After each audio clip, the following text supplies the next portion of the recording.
Qu'est-ce qui se passe quand un chrétien pêche? Je peux maintenant parler. On peut maintenant parler. Ou il y a quelqu'un d'autre qui a quelque chose à dire? Qu'est-ce qui se passe lorsqu'un chrétien pêche? L'apôtre Jean dit que le chrétien né de nouveau ne vit point dans le péché. Frère Ken, c'est quoi le passage que tu as donné? 1 Jean chapitre 3, tu peux le relire. 1 Jean chapitre 3.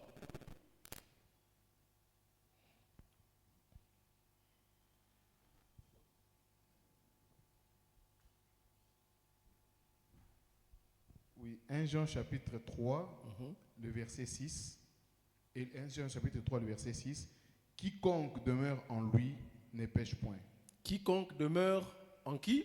En Christ ne pêche point. L'apôtre Jean insiste sur ça. Cela veut dire qu'il n'est plus esclave du péché. Ok? Il ne pêche plus de façon normale, régulière ou volontaire. Mais il lui arrive de pécher par accident. C'est dans ce contexte-là que nous sommes. On parle d'un chrétien qui est né de nouveau, qui n'est plus censé vivre dans le péché, qui n'est plus obligé de pécher. Puisqu'il est en Christ, il est saint en Christ. Il ne pêche point. Amen. Alléluia. Alléluia. Ça veut dire qu'il n'est plus esclave du péché. Ses pensées, sa manière de faire les choses n'est pas conduit par le péché. Ce qui est différent avec celui qui est dans le monde. La différence est à quel niveau? Lorsque quelqu'un est dans le monde et il commet le péché, pour lui, c'est ça sa vie normale. Il s'en fout de tout ce qui va se passer. Pourquoi? Parce qu'il ne connaît pas Christ. Je donne toujours l'exemple de quelqu'un qui fume. Je vais parler d'un exemple que mes parents me racontaient souvent, qu'ils avaient un frère à l'église. Il chantait bien. Avant de se convertir, il fumait. Il se retrouve à l'église, il chantait genre, je ne sais pas si vous connaissez ça, des chorales, on appelle ça les chorales synode, je crois. Excellente voix dans la musique. Mais il fumait. Avant de croire au Seigneur, avant de commencer à chanter à l'église, il fumait, il passait même en cours de route en train de fumer, il parlait avec tout le monde. Il s'en foutait de ce qui s'est passé. Pourquoi? Parce que c'était ça, sa vie. Il voyait ça normal. Maintenant, quand il rentre dans la maison de Dieu, il devient enfant de Dieu. Il avait du mal à arrêter de fumer. Il continuait à fumer. Mais à chaque fois qu'il voyait quelqu'un de l'église, il était obligé de se cacher. Mais avant, il ne se cachait pas. Pourquoi? Il n'avait pas de conscience qu'il était en train de pécher. Mais le jour où il a pris conscience que faire ça, ça sera un péché. Alors qu'est-ce qui s'est passé avec lui? Il se rencontre avec ma mère et avec les autres là qui chantaient. Il a pris la cigarette, il a caché dans la poche. Allumé, hein? Il a caché dans la poche. Lui pensait que la conversation pouvait être de quelques secondes seulement, ils vont passer. On commençait à lui parler. Et petit à petit, son pantalon était en train de prendre feu. Et il commençait à se brûler de l'intérieur. Et puis, nini. Il avait la cigarette. Il dit, ah frère, on n'en fout pas quoi. Il avait honte. Mais avant, il s'en foutait. Il pouvait fumer comme il veut. Mais seulement lorsqu'il a reçu la vie de Dieu, la conscience commence à revenir. À chaque fois qu'il posait un acte qui n'est pas dans la volonté de Dieu, il s'est reproché et il devait arranger. Il arrive qu'un chrétien pêche. On doit être équilibré dans la maison de Dieu. On doit être équilibré. Maintenant, cette fois-là, ce péché-là n'est pas volontaire. Tu te décides et dis, bon, aujourd'hui, je vais pécher. Les Quinois disent, aux autres, tout en anango. Donc, c'est inattendu, imprévu. Personne ne prévoit l'accident. Personne n'organise un accident et dit, bon, je vais quitter là, je vais aller là-bas, je vais faire un accident. Même pas. Alléluia.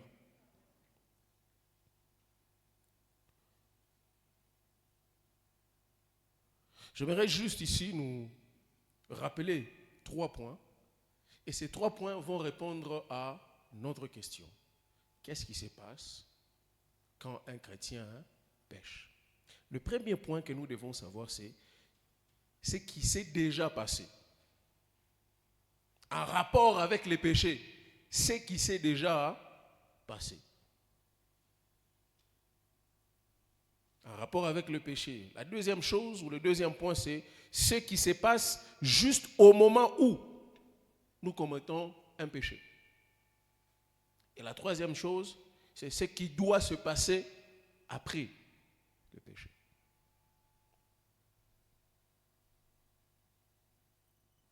On se suit très bien. Hein?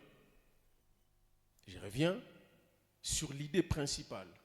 C'est que tout celui qui est né de nouveau en Christ n'est plus esclave du péché.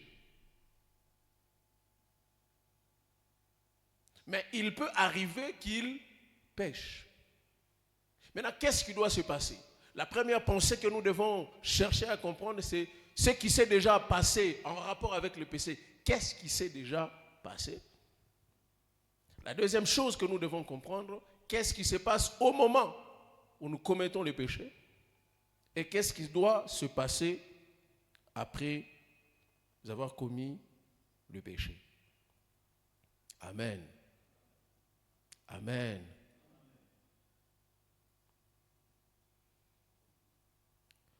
Ce qui s'est déjà passé, pour répondre à la question, je suis en train de répondre à la question déjà.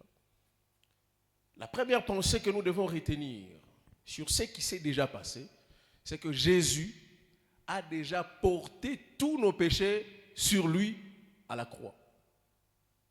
La première chose que nous devons retenir. Lisons 1 Pierre. 1 Pierre chapitre 2, le verset 24.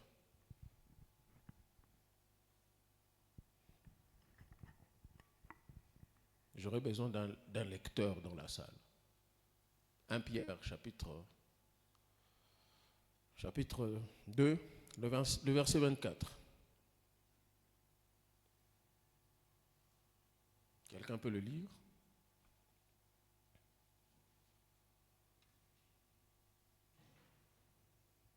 Pourquoi on doit hésiter, même pour lire? Vous pouvez donner à Maman Eunice là. Elle est prête.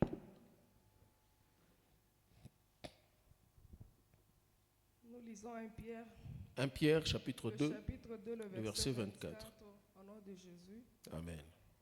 Lui qui a porté lui-même nos péchés en son corps sur le bois, afin que, morts au péché, nous vivons pour la justice.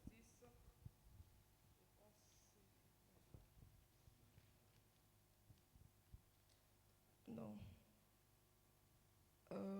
Je répète encore. Ok.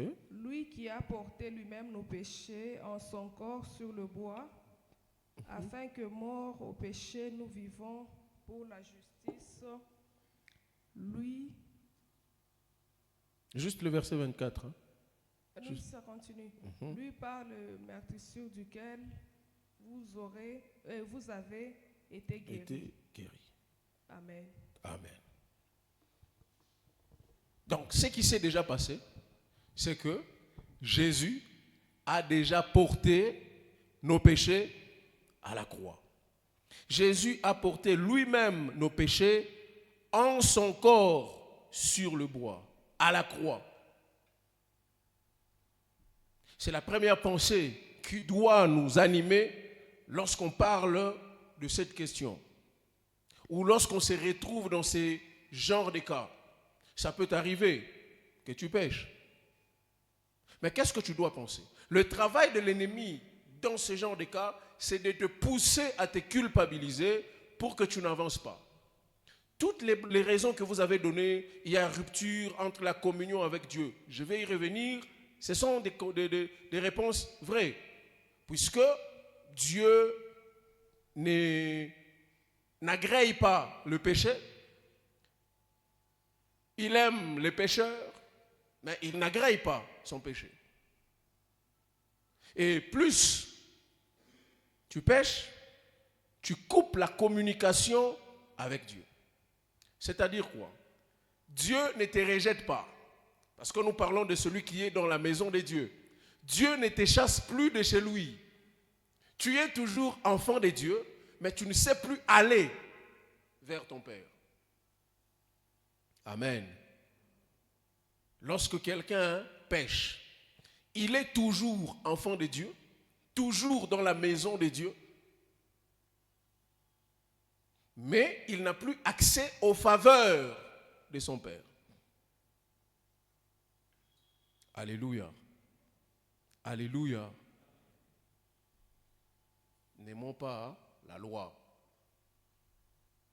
Mungu atakuhukumu. Ah, frère.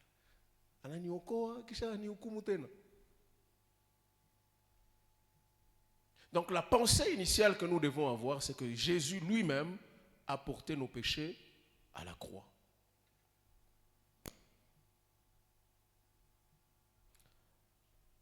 La deuxième pensée, ce qui se passe juste au moment où nous commettons un péché.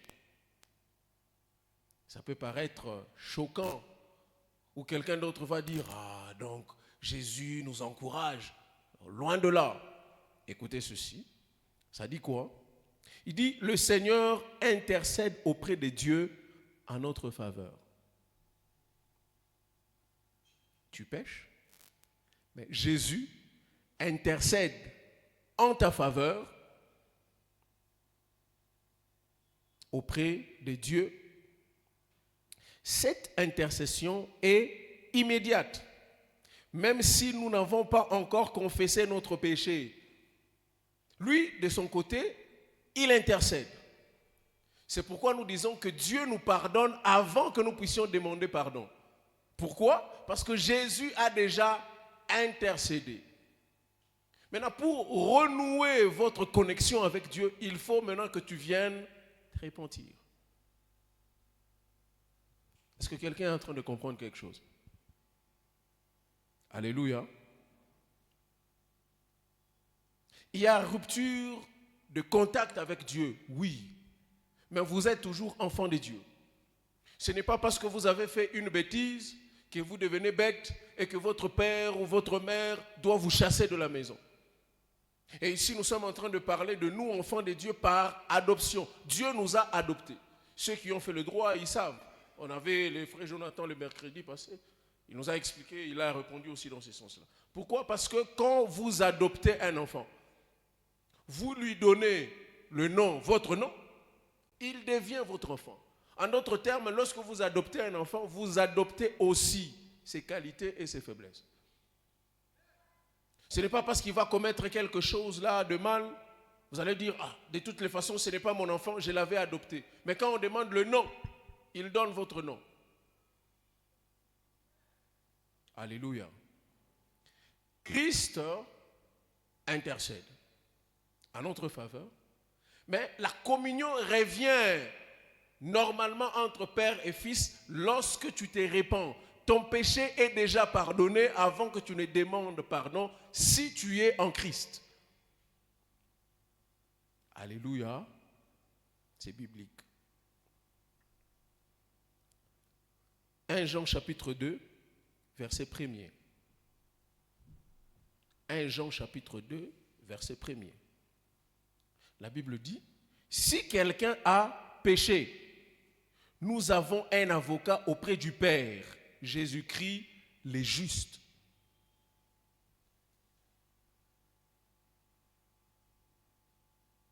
Alléluia.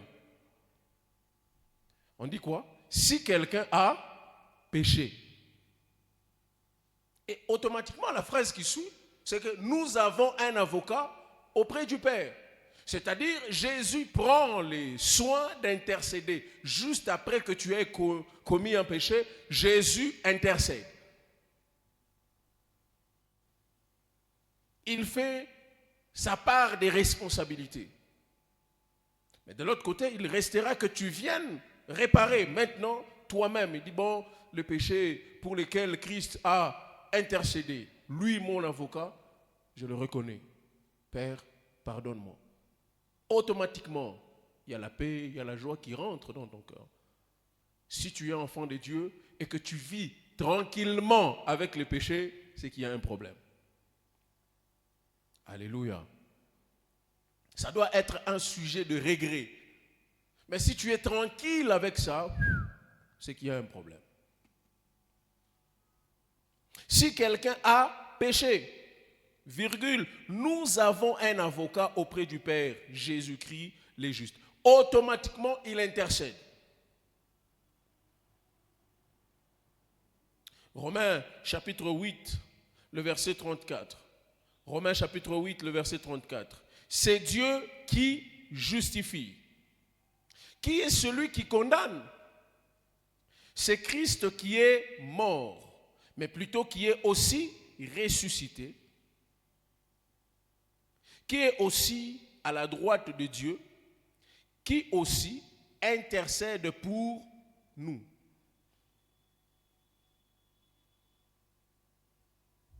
J'aime Hébreux chapitre 7, le verset 25, pour ceux qui écrivent.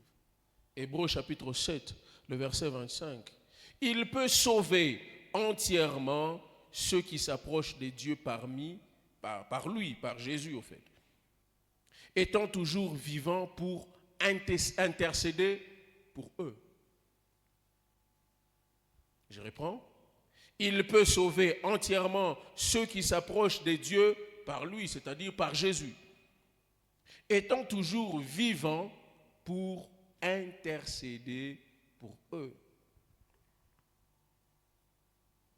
Alléluia. Alléluia.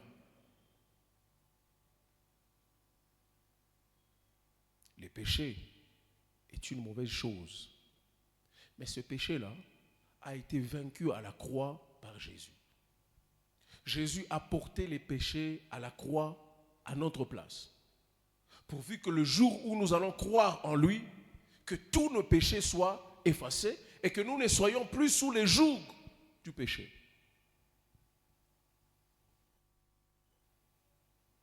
La question que j'aimerais nous poser, pourquoi Jésus est à la droite du Père pour intercéder ou pour être notre avocat auprès du Père? Pourquoi?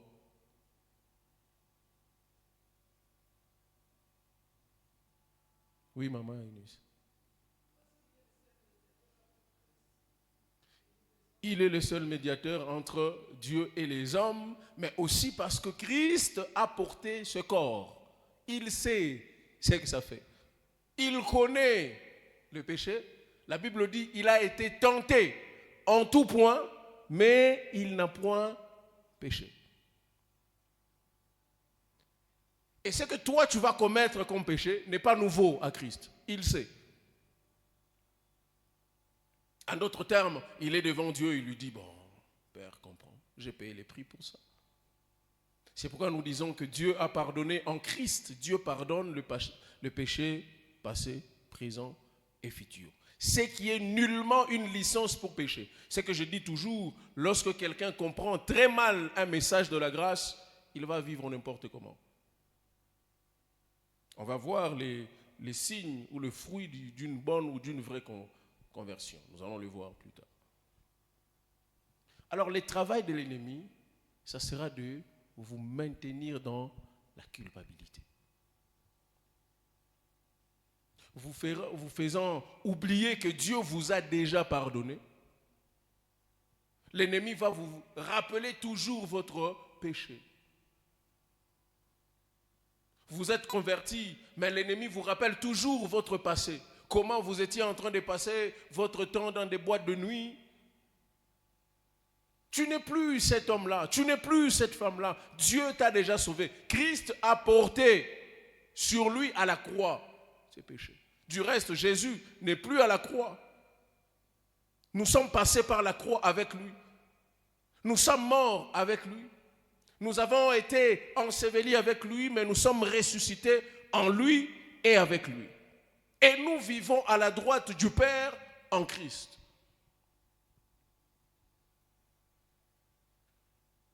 Jésus a porté nos péchés. Jésus intercède pour nous. C'est ce qui se passe au moment où tu pèches. La réaction de Christ, c'est de demander pardon à Dieu à ta place automatiquement. Et Dieu, maintenant, dans son coin, il attend que toi, tu viennes confirmer ce que Jésus a dit à ton sujet. Alléluia. C'est comme, je ne sais pas si je vais me faire bien comprendre, tu es accusé pour être condamné. Mais il y a un avocat qui parle en ta faveur. L'avocat parle en ta faveur. Il dit, bon, vous savez ce qu'il a fait, il a fait ça, il a fait ça. Et puis, il paye le prix.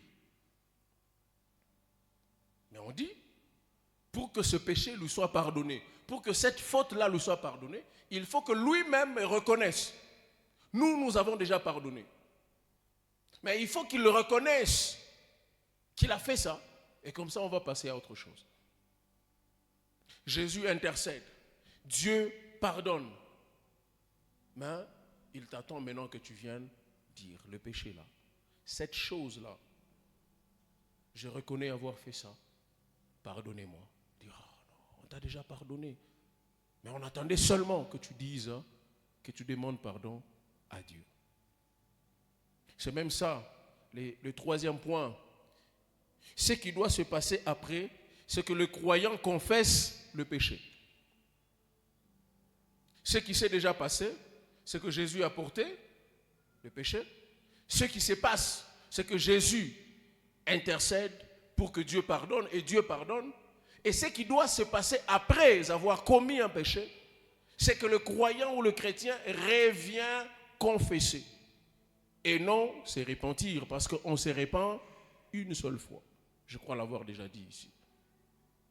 On peut confesser le péché, mais on se repent une seule fois. Se repentir, c'est changer de direction. Puisque tu as déjà changé de direction, tu es dans la bonne direction, tu es sur la bonne voie, tu ne peux plus changer de direction. Cette fois-là, tu dois confesser ce que tu fais de mal qui n'est pas en rapport de ce que tu dois vivre sur ce chemin-là. Quelqu'un a compris quelque chose? Alléluia. Est-ce que quelqu'un a compris quelque chose?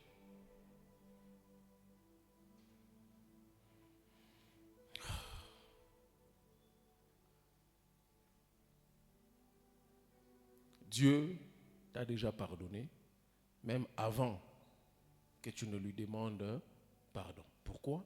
Parce que Christ a déjà demandé pardon pour toi. Mais Dieu t'attend que tu viennes confesser. Alléluia. C'est pourquoi je dis toujours, celui qui comprend mal le message de la grâce, il risque de passer à côté de la grâce. C'est pourquoi nous avons posé aussi la deuxième question, pour savoir si quelqu'un est déjà sauvé, peut-il perdre son salut? Tu peux relire le dernier verset que tu as lu? 1 Timothée chapitre 1. Tu te rappelles? Je vais attirer votre attention sur quelque chose dans ce verset-là, avant que je ne donne ma réponse.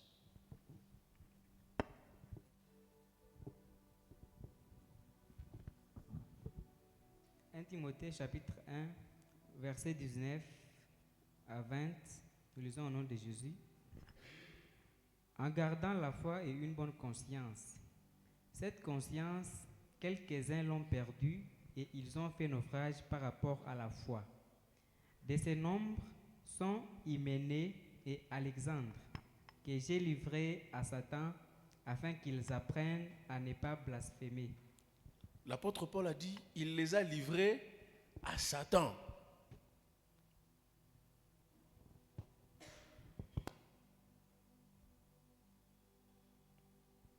Il dit, en gardant la foi et une bonne conscience, cette conscience, quelques-uns l'ont perdue.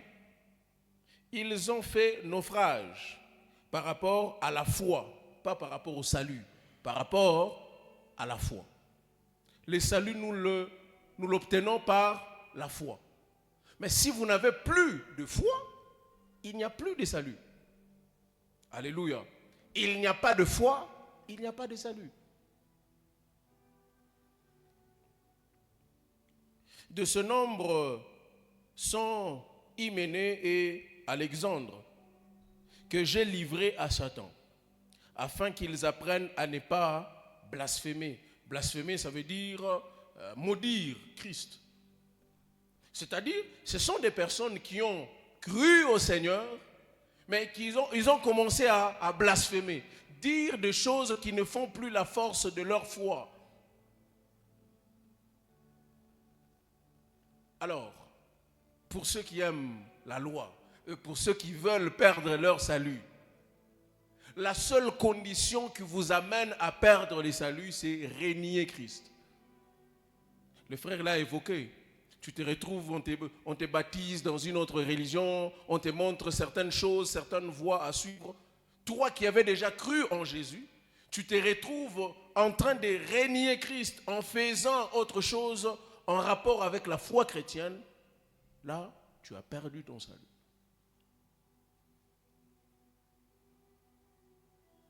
Et lorsque tu vas revenir, on ne va pas dire que tu vas naître de nouveau. Tu vas renaître de nouveau. Voyez à quel point Dieu est bon. Il ne ferme la porte à personne. Il veut que tous les hommes soient sauvés. Tu peux aller, mais rassure-toi seulement que tu sois en vie pour revenir. Parce que si tu renies Christ et que tu pars, tu meurs, c'est que c'est fini pour toi. La seule condition, le seul moyen de perdre le salut, c'est celui-là. Renier Christ. Parce que ce qui fait la force du salut, c'est la foi en Christ. Alors si vous ne croyez plus en Christ, vous ne croyez plus que Dieu l'a ressuscité d'entre les morts, à quoi servira votre foi et vous ne serez plus sauvés? Parce que vous ne croyez plus.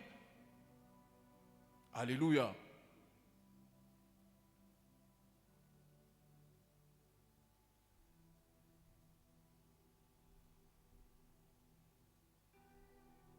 C'est la foi qui fait la force du salut.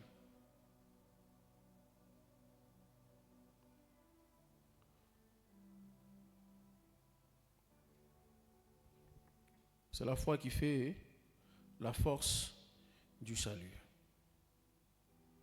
Alors, le salut peut-il être acquis puis perdu? Est-ce que quelqu'un peut recevoir le salut et le perdre? Je vous dirais non. Sauf s'il renie Christ. Ok? Alors je vais m'expliquer rapidement. Si le salut était annulé, cela voudrait dire que la vie éternelle n'est pas éternelle.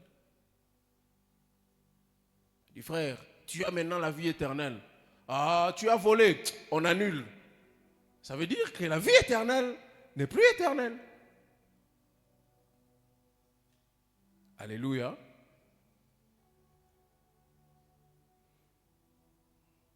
Vous avez des questions, écrivez, réservez-le, on va le voir prochainement. La première pensée que nous devons retenir, si nous pensons que le salut peut être perdu, c'est que la vie éternelle n'est plus éternelle. Deuxième chose, cela voudrait dire que la justification payée par le sacrifice de Jésus est annulée. Donc, tout ce que Jésus a fait à la croix là, tout, on annule. Parce que toi, tu as cru et que tu as fait quelque chose, Dieu annule tout. Troisième chose, si on pense qu'on peut perdre le salut, c'est que Dieu se souvient à nouveau des péchés qu'il a définitivement classés sans suite. Donc quand nous disons que nous pouvons perdre le salut, c'est que nous disons que Dieu est menteur. Mais il a dit qu'il a pardonné les péchés passés, présents et futurs. Mais là, pourquoi il annule?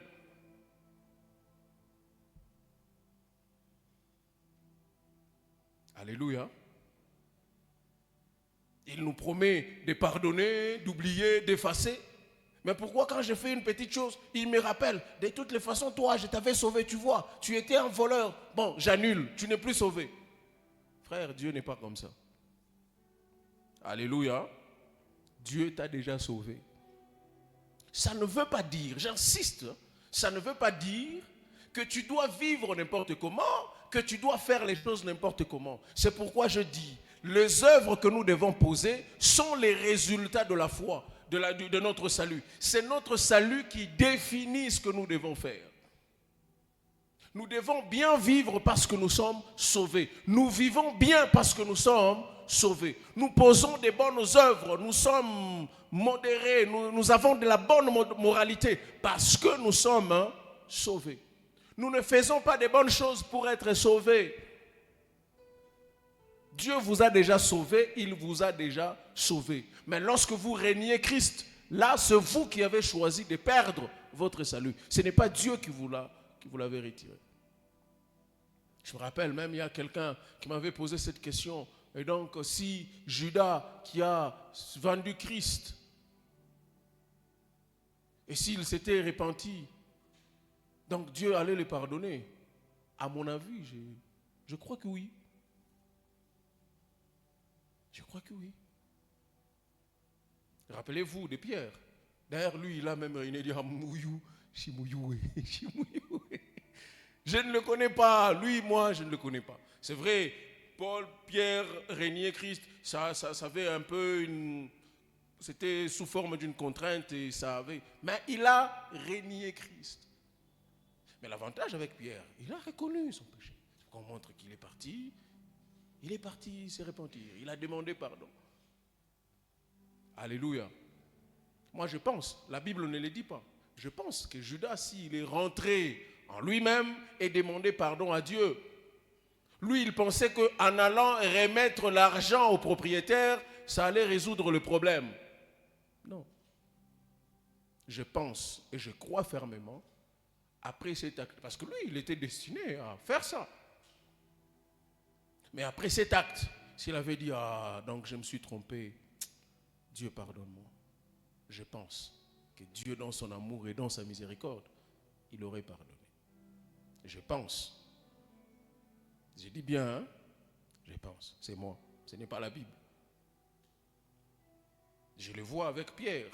Il a renié d'ailleurs 3 fois. Il dit, maman, où les bons dans mon taille, frère, tu les ressembles. Il dit, je ne le connais pas. Je ne le connais pas. Dire que le salut peut être acquis et perdu, cela voudrait dire que Dieu reproche à nouveau ce qu'il a définitivement pardonné. Il a définitivement pardonné et il commence à te reprocher. Ça, c'est le point fort des femmes surtout. Amen les mamans. Amen les mamans. Voilà. Une femme peut te pardonner. Rassure-toi de ne pas commettre la même chose. Va te rappeler à la fin, il dit, d'ailleurs, souviens-toi, le 23 janvier 1983, je t'avais encore pardonné de ça. Maman, tu as retenu même ça? Oui. Dieu n'est pas comme ça. Il ne peut pas nous reprocher ce qu'il a pardonné définitivement. Autre chose, cela voudrait dire que Dieu abandonne celui qu'il a racheté au prix du sang de son Fils. Vous avez dit, vous pouvez perdre le salut. Oui, ok. Ça veut dire que Dieu a payé le prix fort pour vous racheter. Mais puisque vous avez commis quelque chose de mauvais, Dieu annule le prix fort qu'il a payé. Oh frère. Si on pouvait juste comprendre combien Dieu nous aime, ça nous aidera à être tranquilles dans la vie. Cette fois-là, tu ne seras pas en train de commettre le péché par peur d'aller en enfer, mais seulement parce que tu sais que Dieu t'aime.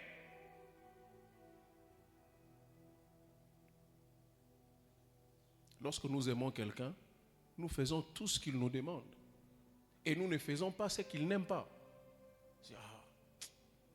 Mon mari n'aime pas ça. Ma femme n'aime pas ça. Pourquoi? Parce que je l'aime. Donc Dieu n'abandonne pas celui qu'il a racheté au prix du sang de son Fils.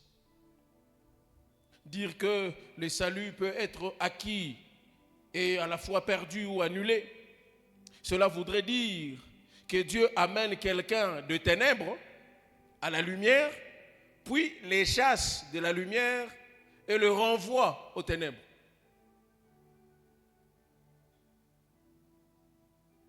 Vous avez compris maintenant la teneur de votre réponse, hein? Dieu te tire du ténèbre de la mort. Il t'amène dans son admirable lumière. Et puis, il te dit, bon, je te vois que toi, tu es plus clair, rentre dans les ténèbres. Bon, il a fait ça pourquoi?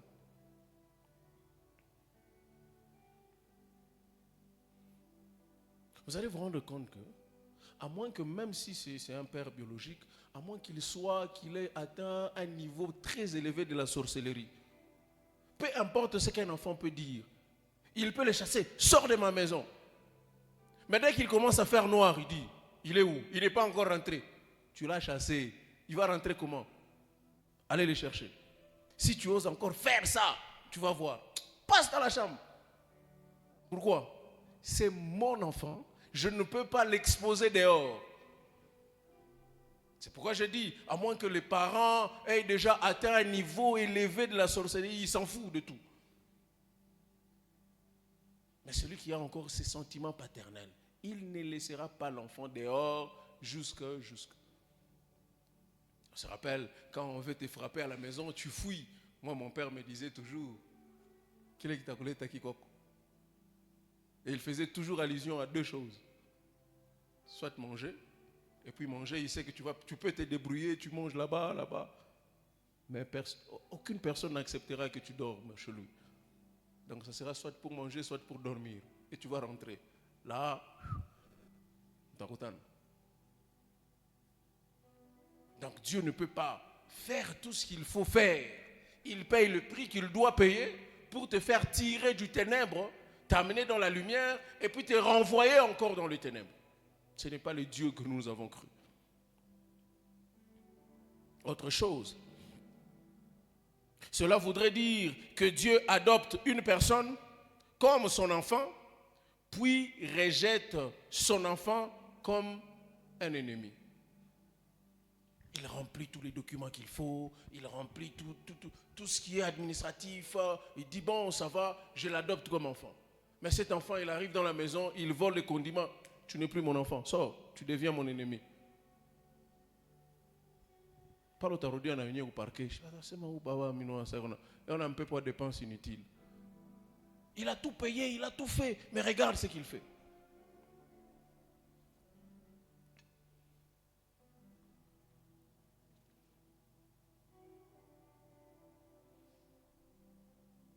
Autre chose, c'est que Dieu, cela voudrait dire que Dieu fait de cette personne une nouvelle créature, puis la retransforme en une ancienne créature. Il t'a sauvé, tu es devenu une nouvelle créature. Et puis après, bon, il te retransforme encore en une ancienne créature.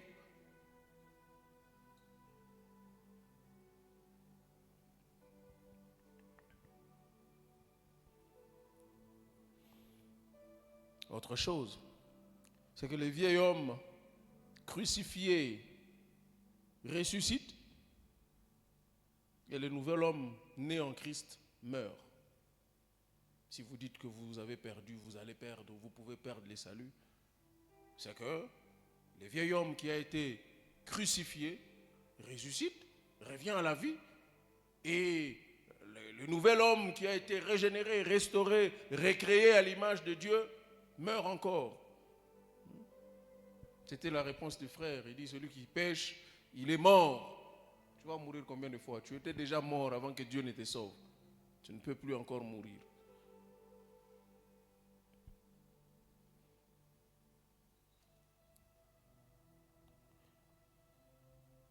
Dieu unit un homme à Christ et puis il le sépare de Christ. Dieu donne un salut gratuit, mais pose des conditions qui peuvent annuler sa promesse. Pourquoi? Alors vous voyez, toutes ces vérités-là font en sorte que lorsque Dieu nous accorde son salut, il fait en sorte que nous soyons en Christ, que nous soyons scellés par le Saint-Esprit pour que nous ne puissions plus sortir. Laissez-vous conduire par le Saint-Esprit qui vit en vous. Vous n'accomplirez pas le désir de la chair.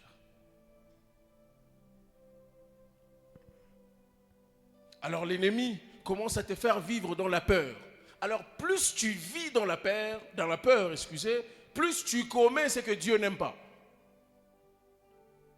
Quelqu'un qui vit dans la maison avec la peur de faire quelque chose, dit si je fais ça, papa n'est toujours pas content. Tu vas te retrouver en train de le faire sans le savoir. Parce que ta peur te conduit. Il dit, papa a dit que personne ne touche à cette bouteille. Vous voyez le piège où il est? On te dit de ne pas toucher à cette bouteille-là. Mais toi tu passes, tu trouves la bouteille est tellement au bord de cette table ici. Et puis lorsque tu touches, tu laisses, ça tombe. Il a dit de ne pas toucher. Et quand il revient, qui a fait ça? Tu commences déjà à te culpabiliser.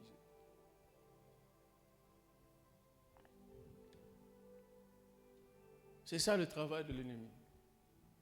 Déranger ta foi par la culpabilité. Parce qu'il sait, ce qui fait la force de ton salut, c'est la foi que tu as en Christ. Il dérange ta foi. Moi, sincèrement, je m'énerve. Quand quelqu'un dit, ça commence à devenir un danger. Ça commence à devenir un danger que quelqu'un commence à se plaindre par rapport à la foi qu'il a mis en Christ ou qu'il a mis en Dieu. C'est la foi qui fait la force de notre salut. C'est pourquoi l'apôtre Paul n'a même pas hésité d'amener Alexandre et l'autre, les amener directement. Il dit, je les ai livrés à Satan. Je les ai excommuniés. Livrés à Satan, ça veut dire, frère,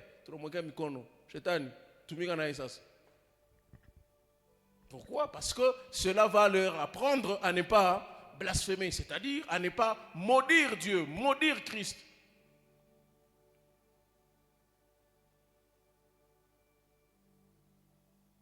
Est-ce que nous avons répondu à la question? Amen. Est-ce que nous avons répondu à la question? Alléluia. Est-ce que nous avons répondu à la question? Allez examiner, allez étudier, méditez la parole de Dieu. Si vous avez des questions, on sera encore là mercredi. Plaise à Dieu. Et puis on va voir encore un autre aspect de ces choses. Amen. Je voudrais que chacun de nous, sortant de ces lieux, soit en mesure de se dire, Jésus revient aujourd'hui, je serai aussi enlevé. Que tu ne sois pas en train de tâtonner.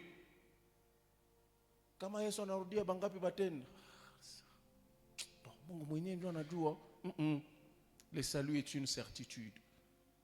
Tu dois savoir que tu es sauvé ou pas. Ce n'est pas parce que tu es parfait. Ce n'est pas parce que tu es un homme juste.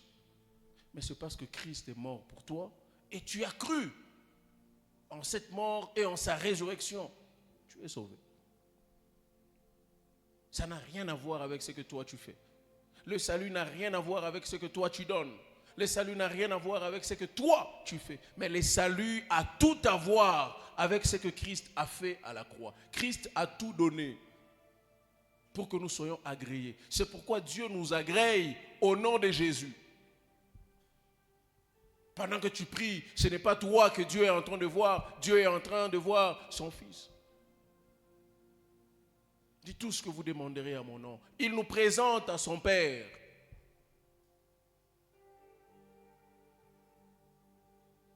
Christ a déjà accompli tout. Il l'a même dit à la croix, tout est accompli.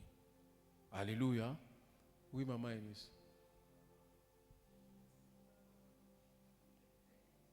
Ok. Et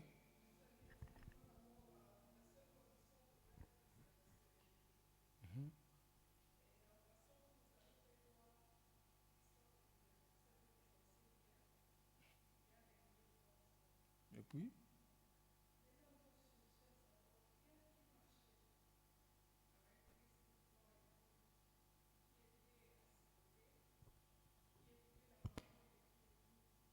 Et puis, il a régné. Alors, c'était beaucoup plus un contexte politique. Pourquoi?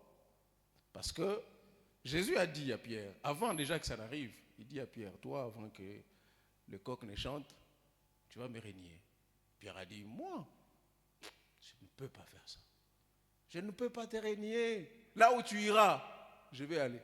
Et vous allez vous rendre compte que lorsque vous lisez les Écritures, il a été le seul qui a franchi toutes les limites et il s'est retrouvé là où Jésus était. Il dit, là où tu iras, j'irai. S'il faut mourir, je vais mourir pour toi.